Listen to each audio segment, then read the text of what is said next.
cya kiganza nacyo nige wa mutima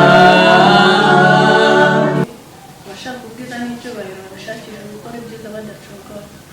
Reka tugusuhuze tukwifuriza kugira ibihe byiza wowe udukurikira umunsi ku munsi, by'umwihariko ukaba twumva uri mu Rwanda cyangwa se no hirya yarwo, ndavuga hanze y'imipaka y'u Rwanda. Twizere ko umeze neza kandi ukomeje kugenda ugubwa neza. Hanyuma nkwibutse ko iyi ni ya TV yawe, ni ya TV ukuraho ibyiringiro byinshi bikwibutsa umwami Yesu, bikwibutsa ko uri ku isi ariko utiremye, hari uwakuremye, ariyo mpamvu ugomba kurushaho kuzirikana uwo mwami. Hanyuma rero ni ibyiringiro byacu TV, ni TV ya ibyiringiro byacu, tumaze kuyimenyera cyane, ariko nkwibutse ko ni byiza cyane ko kugira ngo izi gahunda zacu, ibiganiro byacu bigire kugeraho nk'uko bisanzwe, ni byiza cyane ko ugira gutyo ugakora subscribe, kuko nibwo ibiganiro bikugira mu buryo bworoshye, ndetse ikindi ujye munsi gato ukore comment ku nyunganizi, ku bitekerezo, ku gitekerezo abo wumva ufite, kugira ngo tuze kuba tureba ibyo byifuzo byanyu hanyuma tubishyire mu bikorwa. Ngahe nguko rero ngo haye ikaze. Hanyuma uyu munsi rero turi kumwe na groupe ni abajene bafite impano navuga ngo ishimishije kandi rwose iremereye, kuko nkanjye ari ukuntu nasogongeho mbere yuko wenda nawe uza kuyumva. Ni impano wumva ko izabageza ba nyirayo ahakomeye, ariko kandi ni impano nawe ubwawe irimo amagambo, indirimbo bakoresha, ibihangano byabo harimo amagambo y'isanamutima, harimo amagambo yabasha kugira aho agukura, yabasha kukuyobora inzira y'ibyiringiro. Ntabwo tuza kwize mu magambo rero, ndaza kugira gutya mberekane. Ni groupe y'abantu bageze kuri 4, ngira ngo tumwe ahangaha ntago bari kure, murababona cyane. Ni abajene baracyari bato, n'abakobwa n'abasore bashima Imana. Niyo mpamvu tugiye gutangira banatwibwira kugira ngo tuze kubana nabo tubazi, cyangwa se tunababona ko tunabumva tunabazi. Turaza guhera rero iruhande rwanjye ahangaha, araza kutwibwira, hanyuma mbere yuko tuza kugira byinshi tuganira muri no groupe muri rusange. Hanyuma reka duhere ahangaha iruhande rwanjye nk'uko ubibona. Hanyuma muraho, Yesu abishimye. Yesu ahimbaza. Uwase Rosine. Nanjye ndi umwe muri iki. Uzi kuvuga ngo n'ubwitonzi cyangwa wadutiye? Ntabwo kubatinya. Yego. Araho biba ngombwa kuvuga ngo nibyo. Imbere igeze imbere y'umwami Yesu ucisha abaki. Yitwa Uwase Rosine. Hari ni groupe muri bana, ariko hari ibyo ushinzwemo bindi bidasanzwe. Hari post bese, hari uburyo waba ufite role idasanzwe muri no groupe yanyu. Okay. Role ishobora kuba ihari, ariko ntabwo buri wese ayifite, kuko yaje muri groupe afite intego. Amakuru namenye ni uko hari ukuntu bahagarariye, hari ukuntu niba ari indirimbo uyobora, niba ari indirimbo uririmba, ariko wenda uraza kubitubwira. Okay. Kubahagararira ntabwo ari ibindi bindi. Yego. Bisa nkaho ndi umuyobozi wayo. Yego. Ubwo ni ikigo umuyobozi rurango wakererewe. Yego. Hanyuma hari ugukurikiyeho. Murakoze, nitwa Rugamba Cyprien. Ubanza wari n'umucuranzi muri kandi kugerageza muri kano kantu bukeya, kubera ko amaze kumenya ko kano ari nta muhanga wako, ariko ibyo dushobojwe n'umwuka w'Imana turabigerageza. Amen. Hanyuma hari ugukurikiyeho nawe yatwibwira. Ni umujene ndabona. murakoze. Izina ryanjye Ndayizeye Giovannis. Ndayizeye Giovannis. Nanjye nkunda kuririmba cyane, kuko nicyo kintu ndafatira umwanya munini cyane mu buzima bwanjye, kuko kimpa amahoro, gituma nduhuka cyane, kandi nkunda kuririmbira Yesu, kuko ari we wampamagaye ngo nkore umurimo we. Hari undi umukurikiyeho nawe natwibwire. Murakoze cyane. Amazina ni Masengesho Dorote. Nkunda umurimo wo kuririmba, nkunda Imana. ni byinshi cyane ukunda Imana byerekeye n'Imana muri make n'ibindi byinshi byerekeye Imana yego ngahe nguko ngira ngo mwabibonye abatumirwa tuza kuba turi kumwe kuno munsi cyangwa se kuri ino nshuro ya none nka Ibyiringiro Byacu TV ni TV ifite intego yo kugufasha Yesu ariko kandi no kugufasha kurushaho guhimbaza no kuramya no kwishimira umwami Yesu.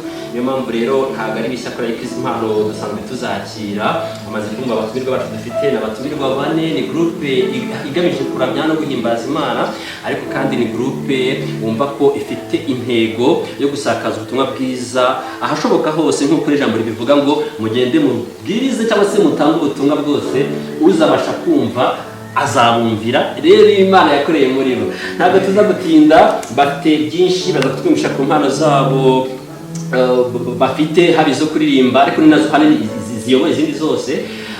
Rero ndaza gutangira wenda nubwo muza kugenda mwunganirana ariko ndabaza Rosine yavuze ko abahagarariye cyangwa se ari ukuntu ari umuyobozi wanyu yego ngabagira icyizere. Hanyuma Rosine ubundi imva n'imvano cyangwa se ni gute ubundi kugira impano ni kimwe ariko noneho mumaze kumenya ko mufite impano ni gute mwahuye ubundi abantu 2 3 4 muri benshi ntimuba mu nzi gusa kose mwabana batandukanye izi mpano mwamenye gute ko muzifite no muza no guhura gute? wenda kumenya impano umuntu yifitemo abari byiza ukamenya n'uburyo ikoresha ariko twahuye nyine mu buryo butandukanye. Wenda ntabwo buri wese yagiye ahamagara undi ngo ngwino ahubwo ni uko buri wese yumvise igitekerezo cya mugenzi we yumva ko dufite intego imwe yo kwamamaza ubutumwa bwiza tugeza ku bantu batandukanye.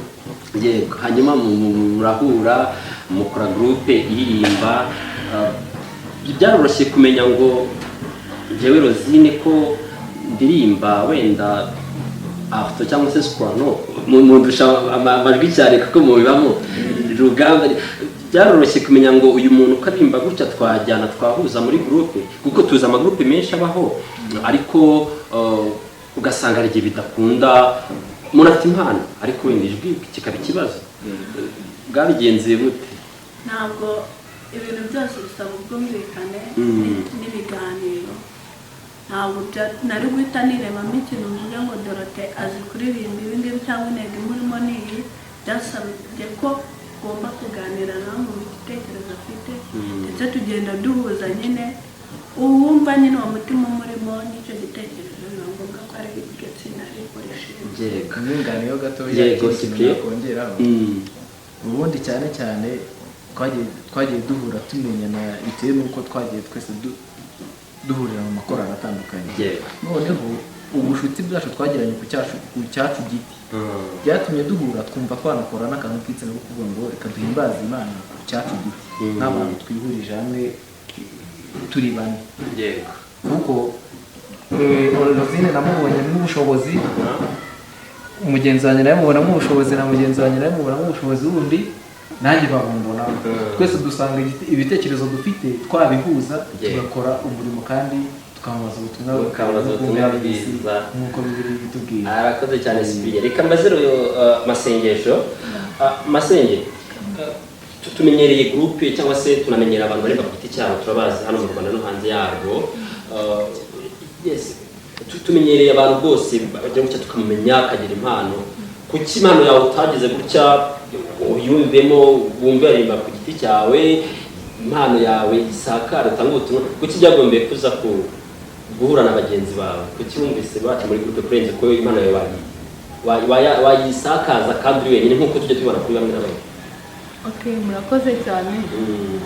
Impamvu numvishe impano yanjye ntayigumana njyenyine ngo mbere kuba twafashanya n'abandi numvaga mugenzi wanjye andenze njyewe kuko nimba ndirimba soprano ndakaririmba alto icyo gihe tuzaririmba indirimbo igende neza ntawe ugira byose ntawe ugira byose kuko ndirimba soprano uriya akarimba alto ubwo si muri makeya nk'uko wa wundi uririmba yamufasha ukazamura ya ndirimbo ikagenda neza, abantu babasha kuyumva bakabasha kuyumva imeze neza. Wow, ni byiza cyane. Ngira ngo rero ukurikiye ibyiringiro byacu TV urabyumva ko abatumirwa turabafite bamaze no kutwibwira impano yabo hanini igamije cyangwa se iherereye cyane mu kuririmba, ariko no gutanga ubutumwa bwiza buciye mu bihangano by'indirimbo. Wabyumvise cyane ko n'abajene bakiri batoya bafite impano.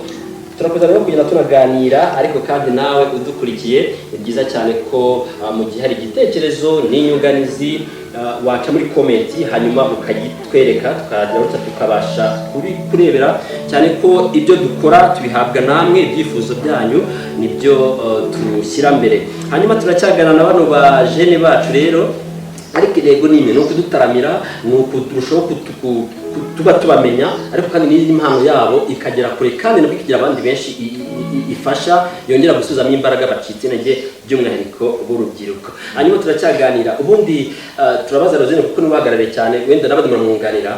Rosine, kugira ngo muhitemo gospel tase izi ndirimbo ziramya no guhimbaza Imana, tubona amagroupe hanze hari indirimbo za secular cyangwa se zino bita ngo ni zisi, kuki mwahisemo gospel Rosine cyangwa se indirimbo zihimbaza no kuramya Imana? Impamvu nuko wenda ndagendera muri Bibiliya cyane, singendera mu bintu byo hanze. Gospel ni ikintu cyiza kandi kirarema, iremamo umuntu ikintu atari afite, kuko niyo ubaye kumva indirimbo ya mugenzi wawe ukayumva urahumurizwa kuko bitewe n'amagambo arimo.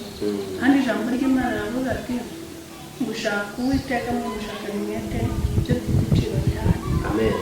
Kandi nyine nindirimba nkaririmba hari igihe nzagusha ku kibazo tuvuga ati burya nanjye nibutse nimubwira aho Imana yankuye, nawe ibyari burimo bizagufasha kubyihanganira kubera indirimbo.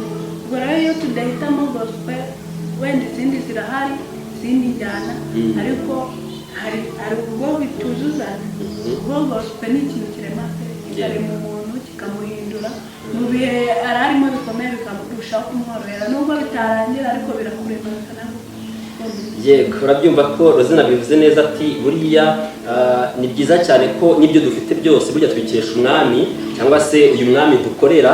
Ariyo mpamvu rero we yahisemo cyangwa se bahisemo gukorera Imana cyangwa se gutanga ubutumwa bwiza binyuze mu gukora umurimo w'Imana, kandi izindi mpano bari bazifite cyane.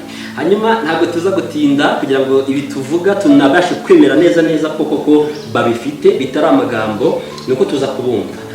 Ndabona umucuranzi yicara kubagana ariko babaye, ariko bisobanuye ko yifuza ko bamuha umwanya nawe akagakora mu nganzo. Hanyuma birumvikane ko impano kuririmba ni imwe, ariko bafite n'iyo gucuranga, urumva bafite rugamba arabacurangira bikamera neza. Niyo mpamvu reka twe kwizema mu magambo, wenda turabaza ibindi ho na nyuma, tubanze twumve n'iyi mpano yabo cyangwa se impano mufite. Mutubwire bwa butumwa biciye mu bihangano byanyu, turabakira mufite uburyo mwiyorganiza, muturirimbire neza cyane, numvisha ryoshye, muravanga umuntu bimeze neza. Hanyuma turakomeza tubanze tunumve uko iyi mpano yanyu. Kandi dushimye Imana kubera ko imbere na mbere Imana ni ibintu byose. Rero Imana niyo mutegetsi wacu, niyo mugenga mu dushoboza byose. Numva ko muri abana b'abatambyi murabizi cyane na mbere. Rero tugomba kubanza kuyishimira muri iyi mwanya turimo kugira nibyo rwose bashe gufashwa nayo. Yego, turagushimiye Kristo, turi Imana nziza, wowe wemeye ko ibi byose bibaho, kandi Kristo Nyiringabo wemeye yuko ubutumwa bwose bushobora kwamamara ukagera aho mpera y'isi binyuze mu mbuga nk'uko bimeze ubu ngubu. Rero aya masaha gushimiye Imana kuko tugeze uyu munsi tugenewe kuko abazima nta kuba kigeze gishimira. Waraturinze, waraturengeye, wabanye natwe muri byose. Rero aya masaha abana natwe, iki kiganiro tugiye gukora ukiyobore, kandi Kristo Nyiringabo utubere umuyobozi mukuru. Bana natwe muri byose, kandi Kristo Nyiringabo ubutumwa tuvuga bugire icyo buhindura kuri buri muntu wese ubwumva n'uwo bugeraho. Rero bana natwe muri byose, kandi komeza kudushyigikira mu izina rya Yesu byambaje.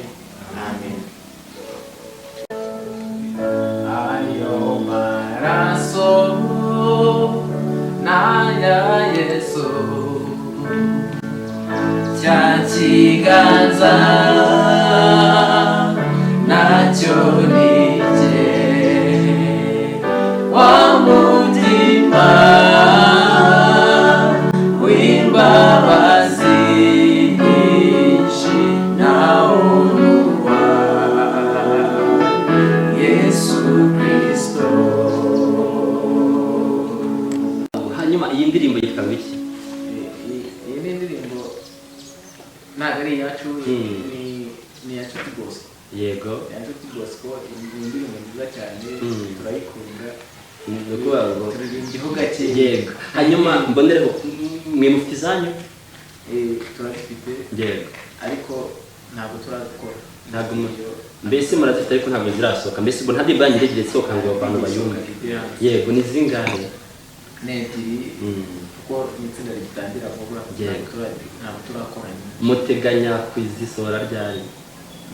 Biri muri process twaragitangiye, ariko turi guteganya yuko muri mpera z'umwaka turabatabije ibihangano byacu hanze. Niba atari ibanga se muri abajene mu bigaragara muracyari batoya, ubundi management cyangwa se umuterankunga wanyu mu buryo bwa financial cyangwa se bw'amafaranga, indirimbo nayisohorwa n'amafaranga, izo mbaraga ziva he? Cyangwa muri harimo abakora wenda babona amafaranga? Ntabwo turagira umuterankunga, nyine nibwo tugihura. Rero natwe tugerageza kwishakamo ubwacu ubushobozi n'ubwo bwaba ari bukeya, turi kubwishakamo nyine. Niyo mpamvu tutaragira ibihangano hanze. Umunsi twageze ubushobozi buri hejuru, tuzaba twageze kuri finaloma y'ibihangano byacu. Tuzaba twabona uburyo bigera hanze. Nizo nzira turi. Yes, mumaze nk'umwaka muhuye? Oya, ntabwo urashira. Yego. Hanyuma urabyumva ni abajene bafite impano, ndetse urumva ko nibwo bagihura, baracyakeneye n'imbaraga zanyu n'uburyo bw'amafaranga babivuze. Wewe ufite uwo muhamagaro wo kumva wafasha impano nk'izi ngizi z'abakiri bato, nakubwira iki rwose? Uca muri comment ukatubwira aho uherereye, hanyuma ukabasha nawe gukora umurimo w'Imana biciye mu bubasha bwawe ufite. Hanyuma reka ngaruke kuri Rosine nkaho bakoreye muri groupe. Rozi, uvuga iki ku kintu cyo kuba impano z'abantu cyane muririmba gospel zabatunga? Hari abavuga ko mudakwiye kuzibyaza umusaruro kuko mwemeye kuzinyuzamo ubutumwa nta yindi nyungu mufite, mukorere umwami.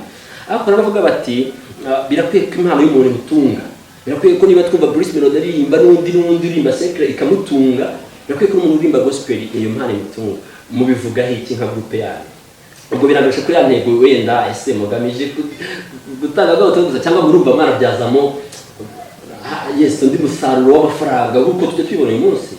Ni byiza nabyo kubikora kw'ibyo ngibyo, ariko icyambere ni ukwamamaza ubutumwa bwiza, benshi bagakizwa. Cyambere ntabwo ari amafaranga, kuko Yesu yaravuze ati abashaka ubwiza n'icyubahiro babishakira gukora ibyiza badacogora.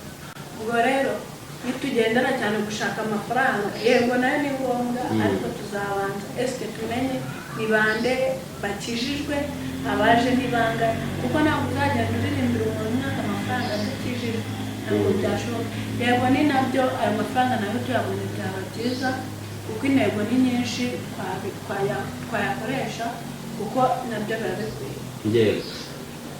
Reka mbaze uriya abajene yegereye Rugamba harya tugiye kwirwa.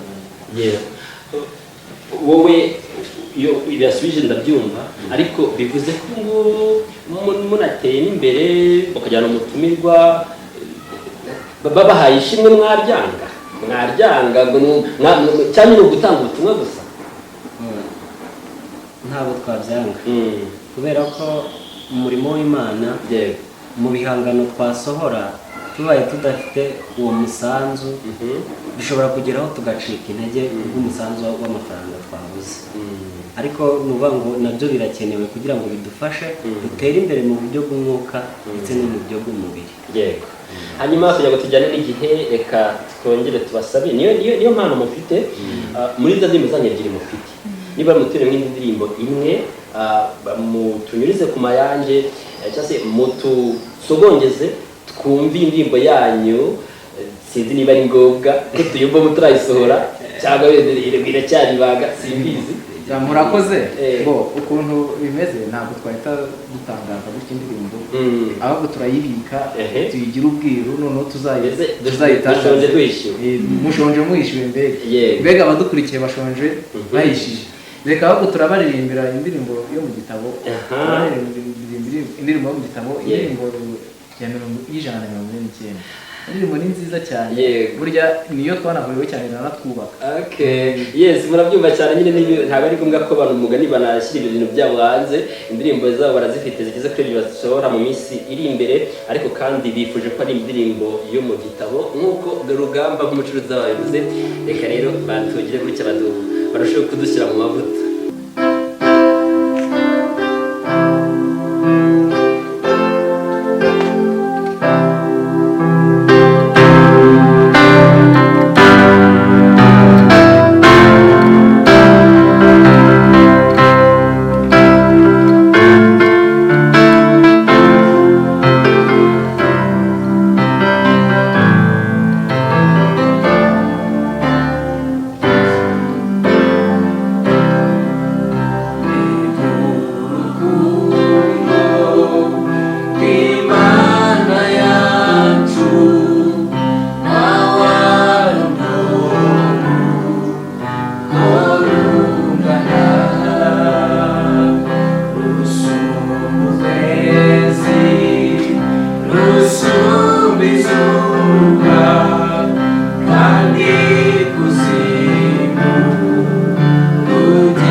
ikagenda neza cyane hanyuma turabashimiye cyane reka tunasoza ariko muri abajene muracyari batoya mwagira ubuntu ni ubuntu bukomeye kwa mwana n'Imana mukayikorera nk'uko kose ariko hari abantu b'abajene mu ngana bari hanze aha bandavuye bumva ibyaha biryoshye bumva kwibera mu byaha ari bwo buzima ko ari bagenzi banyu nabo ntabwo Imana yabataye ariko uruhare rwanyu rwa buri kugira ngo nawe ayoboke iyi nzira igana ku gakiza imujyana ku bugingo buhoraho nk'uko mwayimenye mukaba mukomeza kugenda munyuza mu bihangano byanyu mu ndirimbo by'umwihariko. Murakoze. Buriya nyine ubuzima tubayemo hari abantu ubona bugora nyine bakumva yuko igisubizo cyabo ari ukwiyahura mu biyobyabwenge, bakumva yuko ariho ubukiriro buri, bakumva yuko nyine azidoga mu mutwe yumve ko ari ibibazo birangiye.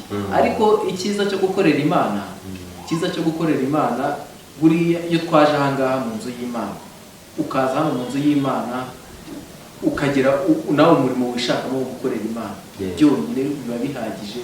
Bishobora kugufasha guhindura imyumvire, bikagufasha guhindura imyitwarire, we na bwa bushobozi buke wabonaga mu buzima busanzwe bikaguhereza intangiriro yo kugira icyo ubukoresha utabijyanye mu biyobyabwenge.